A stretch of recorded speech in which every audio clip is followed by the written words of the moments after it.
Hey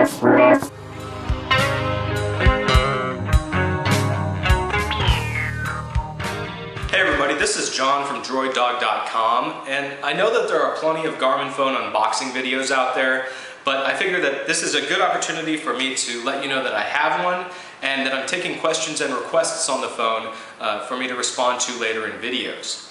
To send me your question or request, @reply me on Twitter. That's phonedog_John.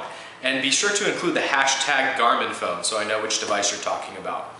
You can also send me a text message at 503-MOB-BARK. And be sure to mention Garminfone if you decide to contact me that way also. Alright, let's get to it.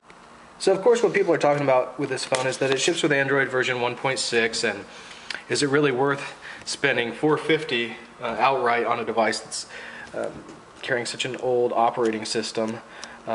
I should point out that you can get it for $200 after $50 mail-in rebate on a new 2-year contract. And of course, this Saturday, the 19th of June, you could get this free on a new contract for, it's part of T-Mobile's Father's Day sale. Personally, I think, if the quality of the navigation is excellent, most people aren't going to be too worried about the version of Android it's running. Of course, Android hounds want the latest and greatest, but the general public, I don't know, maybe they're not too concerned. So the manuals that we have here, Getting Started Guide, you can flip straight to a Having Fun section there. A SIM card and recycling packet. I want to be careful what I show you on the numbers there. So here's the unit.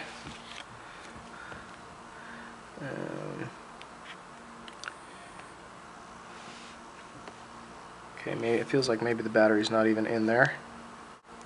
Okay, you slide it down, and we have a slot for my SIM, and it comes with a 2 GB SD card.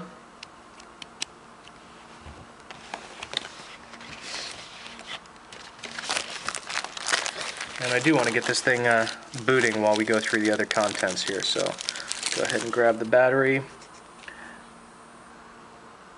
which is 11, can we get into focus there? 1150 milliamp hours. So I'll go ahead and pop that in, and why not put my SIM in there as well, right? No moving parts in the back here, which I really like to see. Except, what is this? And I just took kind of a quick look through the manual trying to figure out what this little switch is, and I don't know. So I'll get back to you guys on that. I believe that's a 3.15 megapixel cam. We've got a 3.5-inch display at 320 by 480. Just this clicking square at the bottom with a D-pad around it. In terms of hardware buttons on the front, you got the dedicated camera button. Let's see, volume rocker, power, and of course you have the interface. You're going to be able to plug this thing into the car dock, which is in the box. Mini USB port. Let's see if we can get this thing started now. So while that's going, I'll show you what else is in the box here. We've got the mini USB adapter and headphones is what it looks like here. Yeah, so there's the adapter with inline control, shirt tie clip, and 3.5mm audio jack headphones with a couple of fuzzy pads for your ears there. Here is the base of the car dock. I'll go ahead and take that out. And you can see it's got an adhesive, or at least tactile surface on it here. Yeah, just tactile. They're protecting it so it doesn't get all dusty or gooey or anything like that. Another section of the car dock, which looks like a joint. Should pop in there, yeah. So that holds the phone.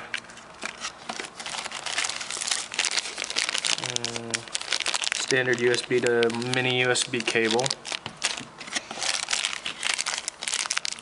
Power adapter.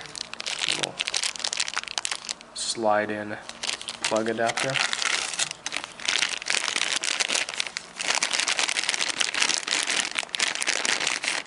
Car lighter charger to mini USB.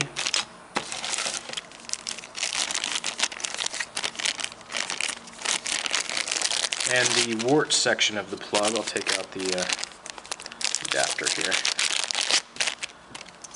So this, push, release that, and it just slides in like that and clicks into place. There you go. Standard USB in the back. And the last thing in here is the, what is this? Oh, so this, is that an adhesive? No. Well, I'm not sure about that part. We'll worry about that later. Alright, so here's our lock screen. You can see the touch sensitive buttons down here: back, call, home, and menu. Double tap to unlock. Oh, use SD card as the default storage. You saw it came with a 2 GB SD card. This phone also has 4 GB as internal storage. So what should I do? Should we, yeah, I'll do the SD for default. Okay, I'll go through the setup real quick here. Looks like I got about 1/3 of the battery power. Alright, I accept all that stuff. Yeah, I wanted to collect my speed, direction, and location and all of that. Wow, this screen feels really nice actually. Yeah, go ahead and let Google do the same. Don't attempt anything while driving. So we've got the standard drop down notification bar, call, where to, view map, and these are my favorite applications over here, and since I use the market quite a bit, I'm going to long press and just drag it right over there. Easy as that. Let's see what else they got on here. Widgets, visual voicemail, calendar, weather, camera. Those look like pretty good guesses at my standard daily use, so I'll leave it there. I'll just run through the installed apps here real quick. Gallery, flight status, music, where am I, settings, movie times, Chow, Garmin Voice Studio, voice search, traffic search, routes, clock, document viewer, Gmail, my account, help, Amazon MP3, Google Maps, Google Talk, coupon offers, I don't know what that is, calculator, converter, Facebook, YouTube, and Hotspot Connect. So let's add here and see what it allows us to do. I want to add let's add a folder. New folder. Test. So there's a look at the keyboard with correction there. I typed yes. I'm going to select test, hit OK. So let's see, where is my new folder now? Yep, so it's right there. So let's try dragging an app into it. There it is, piece of cake. Okay. The touch sensitive buttons are really sensitive, as is the screen, which, like I said, it really does feel nice. Let's check out the gallery.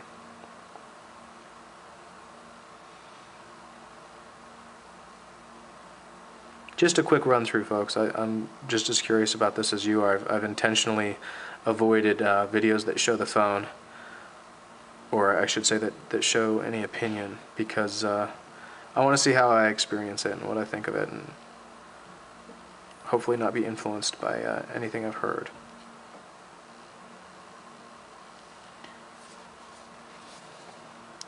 I like the styling of the phone. This may sound kind of strange, but in some ways the back reminds me of Sony Ericsson styling, if this was a green three-dimensional icon there. But I like the shape. It feels really nice. I like the light under the touch-sensitive icons. It looks and feels like a high-quality device after holding it for all of 2 minutes. And I will test this thing out. I don't know how much I'm going to be able to provide in the way of videos of me using it as a navigation device.